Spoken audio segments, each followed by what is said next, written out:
우리 교회의 궁극적인 표어 가운데 하나가 인류를 위해서 사람을 세우는 것입니다. 교회를 지을 돈으로 사람을 잘 키워서 인류를 위해서 우리가 어떤 역할을 할 거냐. 두 번째 메시지가 바로 권위 있는 일꾼들을 세우는 것이 저의 메시지였습니다.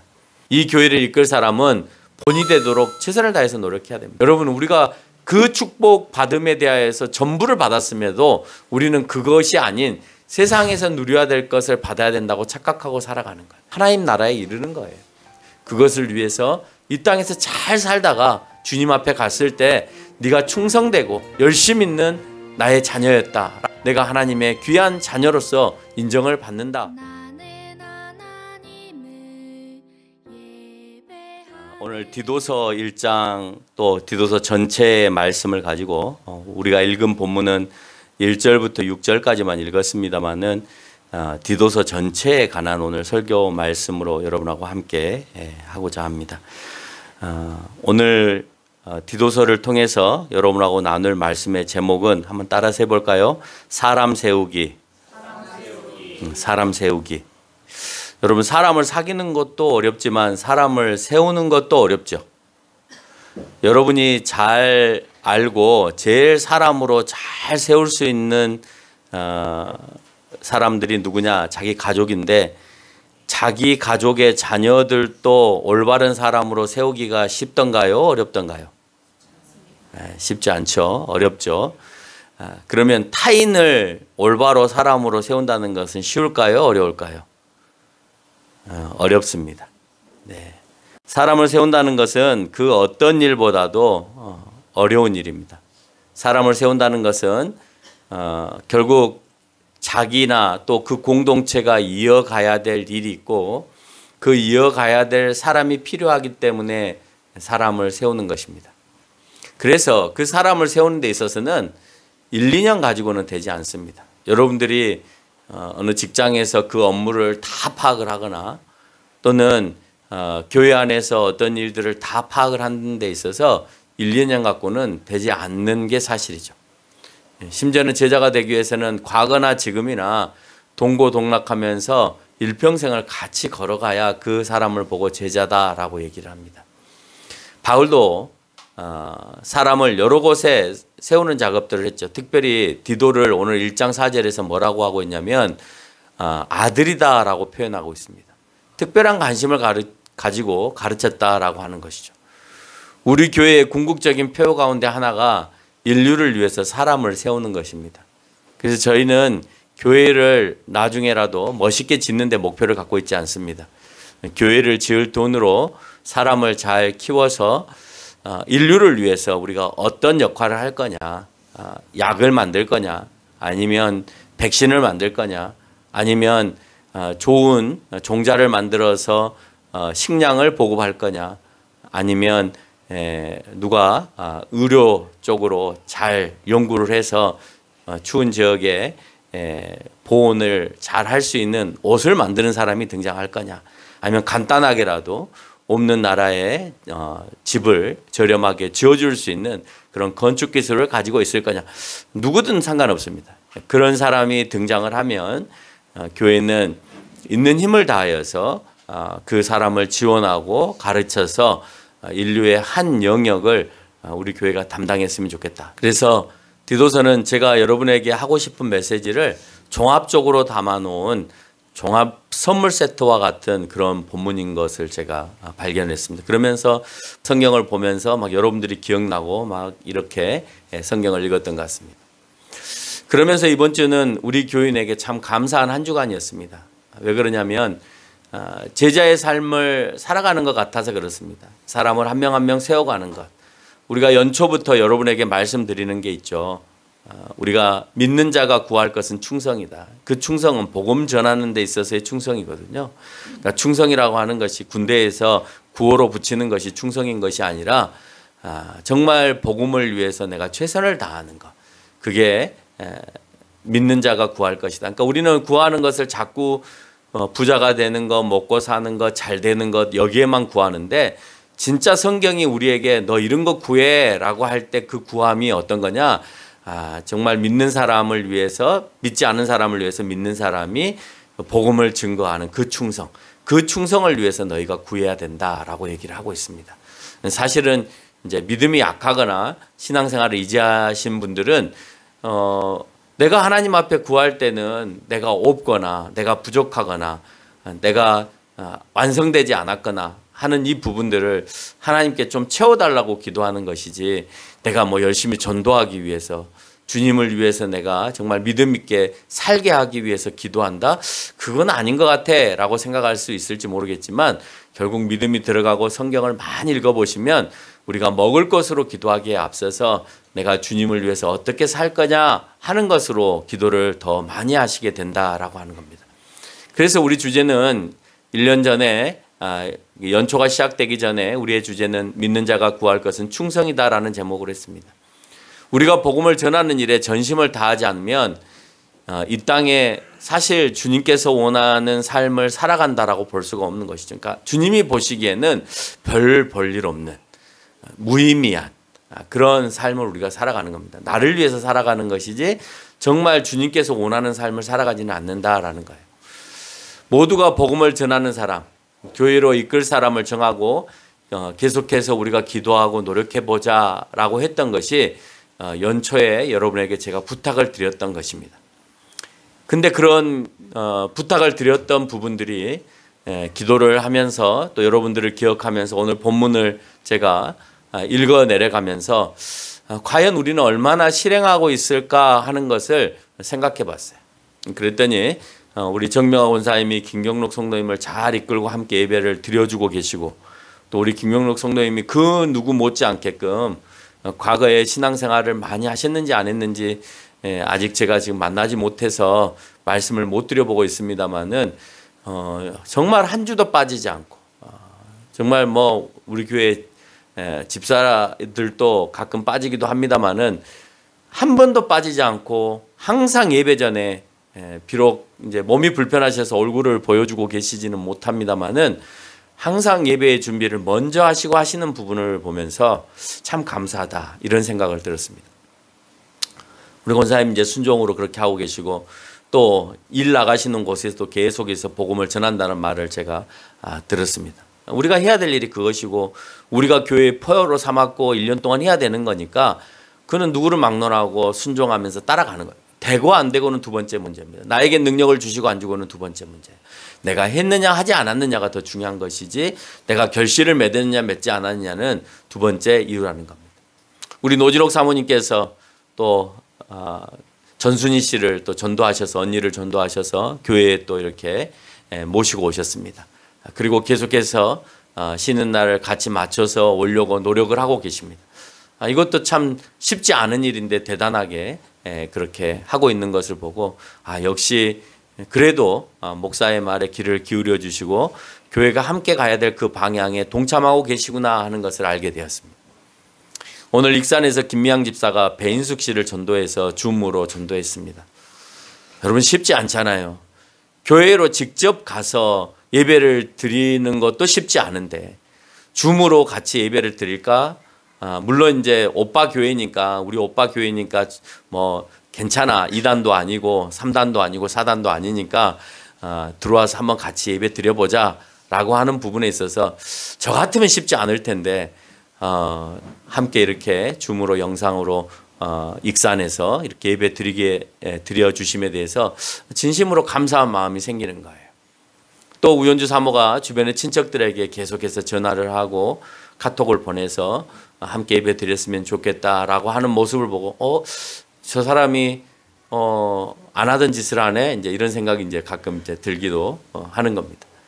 또 우리 전도사님이 부모들을 계속해서 설득해서 우리 교회에 사람이 필요해, 일꾼이 필요해, 우리 교회 교인이 되어줬으면 좋겠어라고 이제 계속해서 설득하는 모습들도 볼 수가 있습니다. 또 올해 세례를 받았던 우리 민진아 성도가 주변에 있는 사람들에게 조심스럽게 교회로 초대한다는 말을 또 들었습니다. 그 외에도 열심을 다해서 복음을 전하고 있는 사람들이 있습니다. 너무나 감사합니다. 되든 안 되든 그건 상관없습니다. 우리가 열심히 그 일들을 감당했느냐 하지 않았느냐의 몫입니다. 또 하순에서도 우리 정장순 집사님이 주변에 어떻게 하든지 복음을 전해보고 이 교회를 돕기 위해서 노력하신다는 말을 듣고 정말 멀리 떨어져 있지만 우리가 몸은 떨어져 있지만 마음은 하나로 그렇게 연결이 되어가고 있구나라는 생각을 합니다. 오늘 본문은 바울이 사랑하는 제자 중에 한 사람 디모데와 디도 가운데서 디도에게 보내는 편지의 글입니다. 디도는 여러분 이제 흔히 지도를 찾아보면 크레테라는 섬이 있습니다. 들어보셨죠? 그리스의 한 섬입니다. 크레테. 이 고린도라고 하는 이 그리스 지역의 섬 지역 크레테. 근데 성경에서는 이걸 크레테라고 되어 있습니다. 이 크레테 섬에서 목회를 하는 작지 않습니다. 이 크레테 섬이 이 크레테 섬에서 목회를 하고 있는 디도에게 오늘 바울이 편지를 하는 것입니다. 디도는 한 교회에 머물러 있지 않고 크레테 섬이 크기 때문에 이 섬에 여러 개의 교회들을 두고 순회하면서 설교하는 그런 바울의 제자였습니다. 돌아다니면서 오늘은 이 교회, 다음 주는 저 교회, 그 다음 주는 이 교회 이렇게 돌아다니면서 설교하는 사람이었습니다. 그렇다고 순회 설교만 하는 것이 아니라 디도서에서 잘 나타난 것처럼 교회의 장로와 감독을 세우는 역할도 했습니다. 그 교회에 사람이 없으니까 1장 5절에서 보니까 그곳에 사람을 세우는 작업들을 하고 있더라라고 하는 거예요. 이 지역에 권위 있는 일꾼들이 필요했던 거죠. 왜? 그 교회를 이끌어내려면 누군가가 리더십이 있는 사람이 필요했는데 그런 사람이 없고 오합지졸로 되어 있으니까 이제 훌륭한 일꾼들을 세워서 그 교회를 이끌어갈 수 있게끔 하게 하는 것이었습니다. 올해 우리가 첫 번째는 복음을 전하는 일을 위해서 최선을 다하자였고 두 번째 메시지가 바로 권위 있는 일꾼들을 세우는 것이 저의 메시지였습니다. 많은 시간 기도를 했습니다. 그리고 몇 년 전부터 얘기를 했습니다. 그리고 올해 더 강력하게 우리 교회에 제가 얘기를 했습니다. 충분히 많이 기도하고 얻은 결과 하나님께서 주신 응답은 이제 이 교회도 정말 리더로서의 일꾼들이 필요하다라는 것이었습니다. 그래서 연초에 이제 선포를 했고 이제 우리 교회 안에도 안수 집사와 장로들이 세워져야 된다라는 얘기를 했습니다. 그리고 노예에 가면 노예 목사님들이 계속해서 우리 교회를 향하여서 지적을 합니다. 너희는 왜 일꾼들을 세우지 않니? 너희 교회는 왜 일꾼을 안 세우니? 사람이 없니? 라고 얘기를 합니다. 부끄럽죠.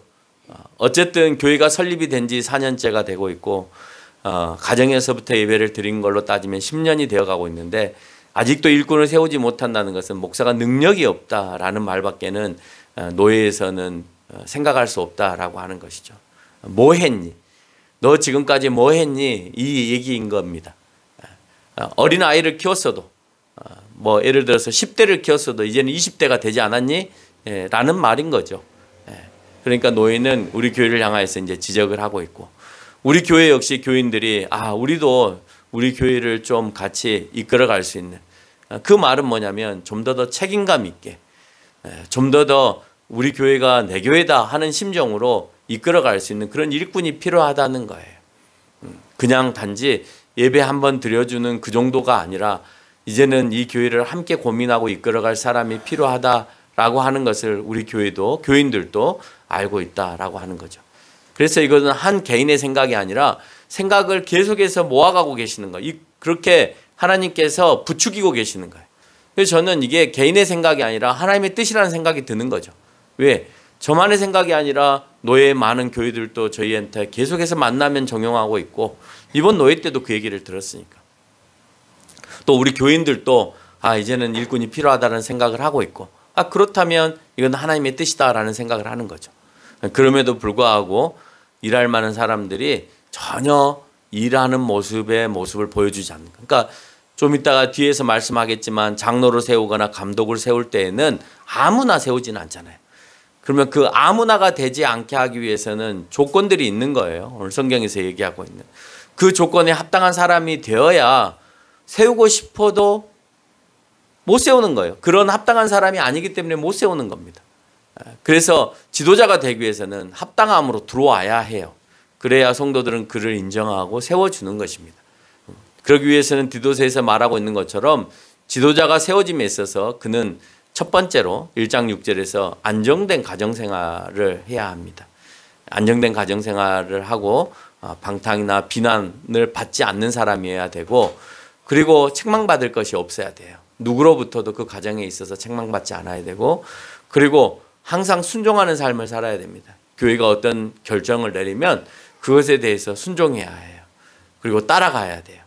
그리고 더 중요한 것은 믿음의 자녀를 둔 자여야 돼요. 그래서 참 어려운 거예요. 목회자도 마찬가지지만 지도자가 되는 데 있어서 믿음의 자녀를 계속해서 둔다는 것이 참 어려워요. 왜?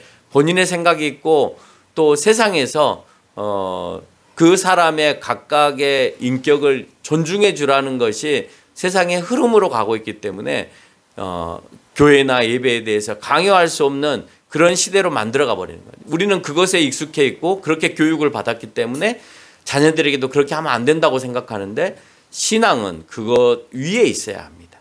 왜? 그들이 말하는 것처럼 믿지 않는 것도 종교라면, 그러면 우리는 하나님을 믿는 것으로 인도하는 것도 우리의 역할이다라고 하는 거예요. 근데 우리는 세상에서는 종교에 대해서 믿지 못하게끔 하는 것에 대해서 당연하게 생각하면서 믿는 것에 대해서는 아무 말 하지 못하고 있는 것은, 그것은 또다시 우리가 예수 그리스도를 믿게 하는, 또는 종교에 대해서 불평등한 그런 조건이다라고 하는 거예요. 뭐 다른 말로 표현하면 역차별적인 모습이다 될 수 있겠죠. 믿지 않는 것은, 무교는 인정하면서, 무교에 대해서는 어느 정도 인정하면서 어느 종교를 믿는 것에 대해서는 하지 말아라 하는 것도 문제가 되어진다. 그래서 믿음의 자녀를 두기 위해서, 여러분, 믿음의 자녀를 끝까지 둔다는 건 쉽지 않아요. 그만큼 부모는 본이 되어야 되고, 또 신앙 안에서 그 자녀들을 놓고 계속해서 쉼없는 노력들을 해야 됩니다. 그렇게 하고도 쉽지 않은 경우들도 너무나 많아요. 그렇게 하고도 자녀들이 벗어나는 경우들이 너무나 많습니다. 그러려면 부모는 더 많이 정말 가정 안에서 정말 믿는 사람으로서 보범이 되지 않으면 믿는 자녀를 둘 수가 없다라는 것이죠. 그 다음에 1장 7절로 8절의 말씀을 보니까 지역사회에 평판이 좋은 자로서 인격적 자질을 갖춘 사람이어야 돼요. 그러니까 주변에 있는 사람으로부터 평판이 좋아야 돼. 평판이 좋아서 정말 이 사람은 정말 좋은 사람이야. 이 사람은 정말 괜찮은 사람이야. 책망할 것이 없는 사람이야. 근데 그 책망할 것이 없는 것을 구체적으로 어떻게 표현하고 있냐면 고집대로 하지 않는 사람. 자기의 고집대로. 사람은 고집이 필요하기도 해요. 근데 그거는 하나님을 위해서 하는 고집이 아니라 자기의 고집. 쓸데없이. 그래서 자기의 고집대로 하지 않고 충분히 의사를 반영을 해서 해야 되고, 급히 분내지 않아야 돼요. 급히. 그래서 지역사회 안에도 좋은 인격적 자질을 가지고 있어야 되는데, 중요한 것은 분은 낼 수 있어요. 분은 낼 수 있는데 갑자기 내는 분, 전혀 다른 사람에게 사인을 주지 못하고 내는 분, 이런 분은 내지 않아야 되는 거고, 술을 즐기지 않아야 돼요. 술을 즐기지 않아야 되고, 구타하지 않아야 되고, 또 오늘 더러운 이득을 탐내지 말아야 돼요. 아무리 그것이 이문이 많이 남는다 하더라도 그게 더러운 거라면 이득을 남기거나 그걸 탐하지 말라고 오늘 본문에서 얘기합니다. 1장 9절에서는 믿음이 견고해야 된다고 얘기하고 있습니다. 늘 흔들리지 말아야 돼요. 그리고 가르칠 수 있을 만큼의 실력을 가지고 있어야 돼요. 성경적으로. 그러기 위해서는 잘 배워야 되죠. 안 배우려고 노력하는 것이 아니라 잘 배워야 내가 학생들을 가르칠 수 있고, 또 새신자들을 가르칠 수 있고, 교회의 지도자는 그 역할을 해줘야 되는 거기 때문에 그렇습니다. 근데 여러분이 이제 우리가 교회의 일꾼으로 세워야 될, 지도자로 세워야 될 사람들이 믿음도 견고하고 가르치는 데에 대해서도 능숙한지를 한번 잘 보시라는 거예요. 안 되면 그것을 키우기 위한 노력들을 해야 되는 것이죠. 세상의 교회가 점점 설 자리가 없는 이 시대에 본 교회에서 세우는 일꾼들은 성경에서 말씀하고 있는 도덕적인 품성과 영적인 성숙을 통해서 이 시대에 안 세워져 가는 교회 가운데 이제 본이 되는 교회로 세워져 가야 된다는 겁니다. 예수님이 여러분을 사랑하시고 그 사랑을 여러분이 알게 되었다면, 그분을 통해서 우리가 구원을 받는다는 사실을 알게 되었다면, 이제 그러면 예수님께 자신을 이제 드려서, 그래서 그 사랑을 이제는 표현할 때다라고 하는 거예요. 그게 일꾼의 첫 번째로 마음 먹어야 될 생각인 겁니다. 거기서부터 시작하는 거예요. 내가 예수 그리스도의 사랑을 너무 크게 받아서 이 사랑을 나눌 길이 없고 표현할 길이 없어 이제는 내가 주님을 위해서 헌신합니다라는 마음이 있지 않으면 그 사람은 어느 단체이든지 또 어느 공동체이든지 이 신앙의 공동체 안에서 리더가 되기가 참 어렵다라는 겁니다. 이 일을 위해 바울은 디도를 이 크레테 섬에 남겨두었다라는 것입니다. 그러기 위해서는 디도에게 뭘 세워줘야 되냐? 그 사람들을 세우기 위한 권위를 세워줘야 돼요. 여러분이 저에게 권위를 세워주는 것처럼 다른 거 없습니다. 뭐 여러분이 특별히 뭘 잘해서 권위가 세워지는 것이 아니라 여러분이 나를 존중해주고 나를 인정해주고 또 그 자리에 세워주고 그렇게 하는 것이 저의 권위를 인정해주는 거예요. 오늘 바울은 디도에게 편지를 보내면서 그 지역 사람들에게 권위를 세워주는 거예요.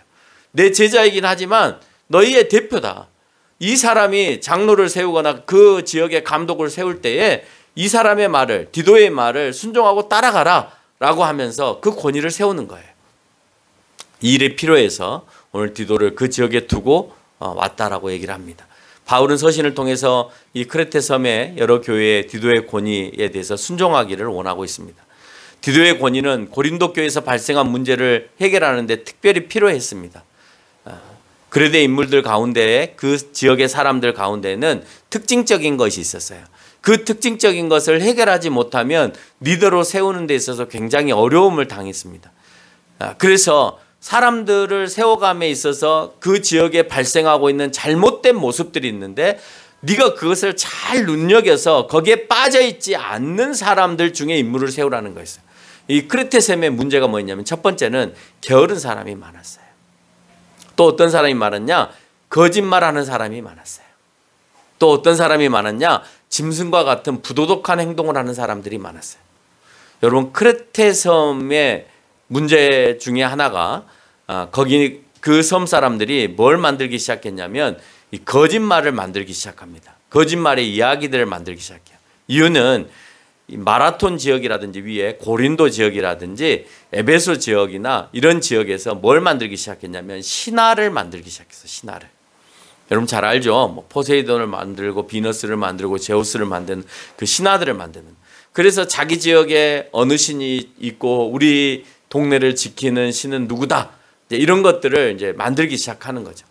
그래서 이 크레테 사람들이 이제 처음으로 이제 이 신화적인 것들을 만들어내는데 어떤 신을 만들느냐? 처음이니까 이 제우스라고 하는 신을 만들어냅니다. 그래서 이 제우스가 이 크레테 섬에서 출생했다라고 하는 말을 이야기로 꾸며서 거짓말로 만들어내는 거예요. 그러니까 이 꾸며낸 이야기가 사람들이 재밌잖아요. 그렇죠? 지금도 꾸며낸 거짓말의 이야기를 여러분 재미있게 잘 읽잖아요. 그리스 신화, 로마 신화 이런 이야기들. 이게 되다 보니까 내가 거짓말로 그냥 만들어냈는데 사람들이 재밌어해? 그러다 보니까 이 거짓말이 성행하기 시작한 거예요. 그냥 가짜로 만들었는데 진짜인 것처럼. 요즘 그건 정신적으로 병이라 하더라고요. 자기는 지금 거짓말을 하고 있는데 진짜인 것처럼 착각하는. 반복해서 그 말을 계속해서 하다 보면 그걸 진짜로 착각한대요. 네. 그래서 자기만 몰라. 다른 사람은 다 지금 거짓말을 하고 있는지 아는데 자기만 지금 참말을 하고 있는 것처럼 착각하고 사는 사람이 있대요. 그게 정신적으로 요즘에 그 질환이 되어서 살아가고 있는 사람들이 있습니다. 여러분 왜 범법자들이 경찰서에 들어가거나 검찰청에 들어갈 때 보면 다른 사람은 다 저 사람이 범법자인데 자기는 범법자인지 몰라요. 그리고 자기 안에서 자기가 이게 주문이나 자기를 설득해서 괜찮아 아니야 라고 이제 얘기를 하면서 살아가는 거죠. 그러니까 자기가 지금 잘못을 하고 있는지 안 하고 있는지를 모르는 거예요. 그래서 이와 같이 거짓말하는 사람들이 많이 생겨나게 되고 그 다음에 이 신들의 세계에는 뭐가 있냐? 이렇게 막 신들이 결혼을 하고 다른 신의 아내를 취하고 다른 남자를 죽이고 그 어디를 정복하고 이러면서 신이 다른 여자들을 취하는 그래서 허랑방탕한 이런 생활을 하는 것을 그 사이 안에 만연하게 되어지는 거죠. 힘 있는 사람이 갈취하는 거야. 힘 있는 사람이 뺏는 거야. 힘 있는 사람이 여러 사람들을 데리고 사는 거야. 이런 것들이 그 사이 안에 부도덕하게 형성이 되어 있는 거예요. 그리고 그 사람들은 그 크레테 섬에 지하 자원이 많이 묻어져 있었기 때문에 굉장히 부유하게 살았습니다. 부유하게 살면 어떤 일이 발생하냐? 게을러지는 거죠. 일을 하지 않아도 먹고 살 게 많으니까. 더군다나 또 섬이어서 지중해 연안에 나오는 많은 그런 수산물들을 가지고 있었기 때문에 곡식도 재배할 수 있었을 뿐만 아니라 수산 자원도 풍부하고 거기에 지하 자원까지 풍부하다 보니 이 사람들은 넉넉하게 살 수 있는 삶이었다는 거예요. 그래서 거짓말을 많이 하고 게으르고 부도덕한 생활을 하게 되는데 그런 사람을 뽑지 말라는 거예요. 그 지역에는 그런 사람들이 있기 때문에 그런 세상의 흐름에 맞춰서 세상 사람들은 뭐 괜찮아, 뭐 나도 거짓말하는데 너 또 어때? 나도 2명, 3명, 4명 이렇게 아내를 거느리고 사는데 뭐 2명, 3명쯤이야 라고 생각하는 것에 맞춰 살아가는 사람에 대해서 그것을 인정하지 말라는 거예요. 세상의 흐름은 그렇게 가도 그렇게 하지 말라는 겁니다. 그리고 교회 안에는 게으른 사람이 있어서는 안 된다라고 하는 것을 오늘 1장 12절에서 언급을 하고 있고, 두 번째로는 그 가운데도 마찬가지로 유대주의자들이 그 지역에도 찾아와서 유대주의자들이 가지고 있는 교회 내의 분열 이런 것들을 계속해서 그 교회에 나타내 보이면서 교회를 어지럽게 만들었다는 거예요. 그래서 3장 9절에서 보니까 변론과 족보 이야기와 분쟁과 율법과 다툼을 피하게 하고 그리고 그것을 향해서 진리를 배반하게 하는 사람들이 교회 안에 등장하는데, 아무리 경건하다고 외치고 율법을 준수한다고 외친다 하더라도 그의 거짓된 그 가르침에 대하여서 배반하는 일을 해서는 안 된다. 아무리 율법에 경건한 것을 가지고 온다 하더라도 오늘 너희에게 가르쳐준 그 교훈을 따라가지 않는 사람이라면 그 사람을 세워서는 안 된다라고 하는 것입니다. 교회가 일꾼을 세울 때 대부분의 교회들이 어떤 사람을 장로나 안수집사나 권사로 세울까요? 그럼 어떤 사람을 세울까요? 여러분 보통 교회에서 그런 사람은 어떤 사람을 세울까요? 똑똑한 사람. 맞아요. 똑똑한 사람 세워요. 또 어떤 사람 세울까요? 돈 많은 사람 세워요. 또 어떤 사람 세울까요? 신앙이 좋은 사람. 신앙이 좋은 사람만 세우는 것은 참 어렵습니다. 돈도 있고 세상에 명예를 좀 갖고 있고 지위도 좀 갖고 있는 사람을 세웁니다. 근데 저희 교회는 돈을 많이 갖고 있지 않아도 돼요. 저희 교회는 세상에서 명예를 크게 갖고 있지 않아도 돼요. 우리 교회는 신앙이 좋고 교인들 안에서 모범이 되는 사람이어야 해요. 그리고 세상적인 것에 대해서 타협하는 것을 거부할 수 있는 신앙을 가지고 있는 사람이어야 돼요. 그런 사람이 이 교회 안에서 오늘 디도서에 오늘 바울이 언급한 대로 세상에서도 모범이 되어지고 교회 안에서도 모범이 되어지는, 그래서 세상의 것에 대해서 좌우로 흔들리지 않은 사람, 항상 신앙을 잘 지키고 신앙에 지조 있는 사람을 세우리라고 원하고 계시니까 우리는 그 말씀에 근거해서 돈이 많거나 명예를 갖고 있는 사람만을 세우는 것이 아니라 더 많은 일들을 신앙적으로 할 수 있는 사람을 세우는 것입니다. 이와 같이 교회를 둘러싸고 있는 죄악된 세상과 교회 내 유대인들과 이단들을 통해서 교회 내 내분이 일어나게 되는데, 이런 것들을 막아내기 위해서도 일꾼들이 필요하다는 거예요. 여러분이 장로나 안수집사나 권사들이 세워지면 중요한 건 뭐냐면 그 사람이 일주일 동안 밖에서 어떤 이야기들을 들었을 때 그것을 듣고 수정을 해줄 수 있어야 돼요. 그만한 실력을 가지고 있어야 돼요. 내가 어떤 교인한테 이런 소리를 들었는데 들으니까 참 좋더라. 들어보니까 좋긴 한데 이단적인 것이 있을 수 있어요. 그건 이단적인 거예요. 그건 믿어서는 안 되는 거예요. 누구하고 얘기를 했어요? 어떤 사람들의 모임이라 그래요? 이렇게 물어보고 그 사람들이 잘못된 길로 빠지지 않도록 인도하는 것이 교회 지도자들이 해야 되는 역할이다라고 하는 거예요. 장로들과 감독을 세우는 또 다른 이유는 세상에서 어떻게 행동하고 또 성도는 서로 어떻게 대해야 되는지를 가르치는 역할을 해야 되기 때문에 그렇습니다. 세상에서는 이렇게 살아야 됩니다. 아무리 세상은 그런 사람을 원하지 않는다 하더라도 성경은 그런 사람을 원하기 때문에 우리가 성경을 변화시켜야지, 우리가 세상에 나가서 세상 것으로 변화되어서 들어오면 안 된다라고 하는 거예요. 또 성도들 앞에서도 모범이 되어서 그래, 저 장로님처럼 저 권사님처럼 살아야 돼 라는 것을 가르쳐 줄 수 있어야 된다는 거예요. 그러기 위해서는 새롭게 세워질 교회 지도자들의 본이 되어야 된다. 디도가 가장 큰 본이 되어주기를 일단은 바울은 원하고 있어요. 네가 어쨌든 그곳에서 먼저 모범이 되어지고 너를 통해서 세워진 또 다른 제자들이 다른 교회에서 모범이 되어지지 않으면 안 된다라는 거죠. 이 교회를 이끌 사람은 본이 되도록 최선을 다해서 노력해야 됩니다. 지금도 나름대로 열심히들 그래도 모범이 되기 위해서 노력을 합니다만은 더 많이 노력해야 돼요. 더 많이 나를 희생하고 더 많이 우리 가족이 희생되어지는 가운데 모범이 되어지는 것이지 희생 없는 모범은 없습니다. 그래서 교회를 이끌 사람들은 모범이 돼야 됩니다라고 하면 교회를 이끌기 싫은 사람들은 어떻게 말하느냐? 난 자격이 없어요. 그러니 제가 직분을 맡을 수 없습니다. 이렇게 얘기합니다. 그건 자기 생각이죠. 하나님께서 원하시고 교회가 원하고 있으면 이제는 순종해야 되는 것이지 난 자격이 없어요. 그러니 직분을 맡을 수 없어요. 안 되는 것이죠. 난 그리스도인인데 아무렇게나 살겠다는 것으로밖에는 들리지 않는 거예요. 자격이 없다. 나는 직분을 맡을 수 없다는 것은 나는 지금의 생활을 버릴 수 없다는 말이에요. 나는 그냥 그 생활을 살겠다는 거예요. 그 말은 하나님 앞에 내가 거부하겠다는 거고 하나님의 말에 순종하지 않겠다는 말밖에 안 되는 거예요. 그리고 하나님 앞에서 올바른 생각으로 내가 나아가지 않겠다라는 말이 되는 겁니다. 교회 지도자가 본을 보이기 위해서 2장 1절에서 언급하고 있는 대로 바른 교훈이 중요합니다. 그 바른 교훈은 2장 10절에서 언급하고 있는 우리 구주 하나님의 교훈이고 성경에서 보면 그 교훈은 하나님의 교훈이다. 성경의 말씀이다. 그래서 디모데후서 3장 16절에 보면 모든 성경은 하나님의 감동으로 된 것으로 교훈하고 무엇으로 교훈하라고요? 성경으로 교훈하고 책망하고 바르게 하라라고 되어 있습니다. 그래서 여러분이 누군가를 교훈하고 바르게 인도할 때는 그걸 성경적으로 가르치느냐 아니냐가 중요한 것이지 세상에서 배운 것을 가지고 그걸 가지고 교훈하고 책망하고 바르게 하는 것은 옳지 않다.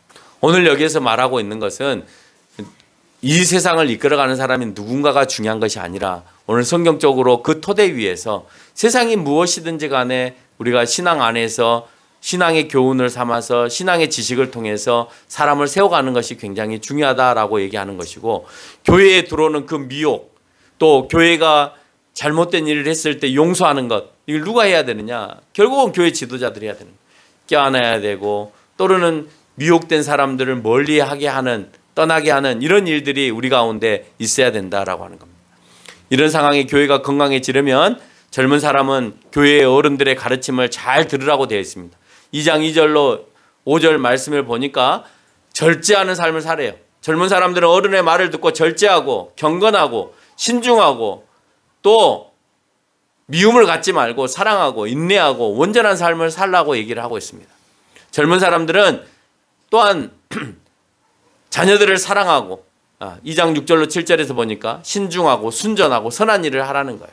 앞서 얘기한 것은 어른들이 늙은 사람들이 어른들이 젊은 사람들에게 보여줘야 될 것이라면 이제는 젊은 사람들은 그러면 그 보여준 것을 통해서 어떻게 살아야 되느냐? 신중하고 순전하고 순전하다는 것은 경외한다는 겁니다. 경외하고 선한 일을 행하게 살아야 된다는 겁니다. 이 모든 사람들은 교회의 교훈과 가르침을 배우고 각자의 역할에 충성하고 세상에서 모든 사람의 증인이 되어야 되는 거고 다시 말해서 세상의 삶을 배우는 것이 아니라 우리가 이 모습을 가지고 세상의 빛으로 살아가야 된다라는 거예요. 결론을 맺겠습니다. 그 말은 믿는 사람임을 보이라는 거예요. 여러분 세상에 가서. 여러분 세상에 가서 믿는 사람임을 보이면 이제 그때부터 어떻게 하냐? 세상은 우리를 이용하려고요. 너 믿는 사람이야? 그러면 이것 좀 치워줘. 그래도 너는 나한테 아무 말 하면 안 되잖아. 너는 예수 그리스도를 믿고 사랑을 실천하는 사람이니까. 내가 너를 좀 사기칠게. 너는 예수님 믿는 사람이니까 내가 좀 사기쳐도 용서해 줘야 되잖아. 이제 이렇게 이용을 당할 수 있는 거예요. 아, 믿는 사람은 바보 같은 사람이야. 믿는 사람들은 순진한 사람들이야. 믿는 사람들은 이런 것에 대해서 눈 감아주는 사람이야. 아니요. 그렇지 않습니다. 옳고 그름에 대해서도 믿는 사람은 말할 수 있어요. 미혹한 것이 들어오면 그 미혹한 것에 대해서 얘기할 수 있는 사람이어야 된다고 얘기했잖아요.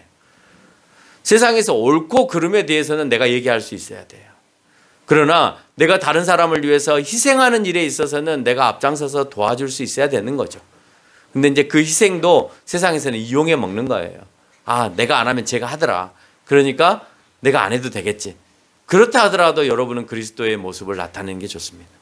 그래서 그리스도인답게 살고 그래서 살아내는 것이 그렇게 해서 살아내는 것이 하나님의 자녀인 것에 대한 증표이고 그것이 하나님을 믿는 또 다른 증표이고 교회의 모범이다라고 하는 사실입니다. 2장 11절로 13절은 이렇게 말합니다. 모든 사람에게 구원을 주시는 하나님의 은혜가 나타나서 우리를 양육하시고 경건하지 않는 것과 이 세상의 정욕을 버리고 신중함과 의로움과 경건함으로 이 세상에 살라라고 되어 있습니다. 그리고 복스러운 소망, 우리가 1장 2절에서 얘기하고 있는 이 복스러운 소망은 영원한 소망을 얘기하는 거예요. 이것을 하나님께서 우리에게 약속하셨고 그 약속한 것을 하나님께서는 신실하게 이행해 가신다는 거예요. 우리는 그걸 알기 때문에 이 땅에서 모범되고 또 모든 사람의 본이 되어지는 가운데에서 그 사람들을 이끌어가는 삶을 살아간다는 거예요. 우리는 무엇을 위해 사느냐? 그리스도의 영광을 위해 산다. 그 그리스도의 영광이 뭐냐? 하나님 나라에 이르는 거예요. 여러분, 우리가 그 축복 받음에 대하여서 전부를 받았음에도 우리는 그것이 아닌 세상에서 누려야 될 것을 받아야 된다고 착각하고 살아가는 거예요.